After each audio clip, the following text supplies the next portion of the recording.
The safety alert seat uses pulsing driver seat vibrations to intuitively communicate the direction of a possible crash threat. When the ultrasonic, camera, or radar sensors equipped on the vehicle detect a possible collision situation, the safety alert seat pulses on the left, right, or both sides of the seat to alert you in the direction of the possible danger. When this happens, visual alerts will also notify you. The lane departure warning and lane keep assist systems use left or right side pulses to alert you if you unintentionally begin to drift out of your lane.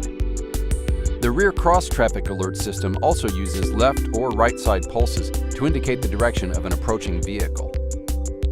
Several active safety features pulse both sides of the seat simultaneously. The forward collision alert system pulses on both sides to warn you of a possible collision with a vehicle that you are following. The front pedestrian braking system pulses to warn you of a pedestrian in your path that you may be about to crash into. The front parking assist, rear parking assist, and the backing warning used with the rear automatic braking system pulse on both sides of the seat when a potential collision situation is detected under low speeds.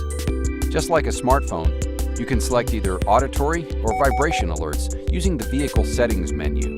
The selected safety alert seat or beeps setting applies to all crash avoidance alerts.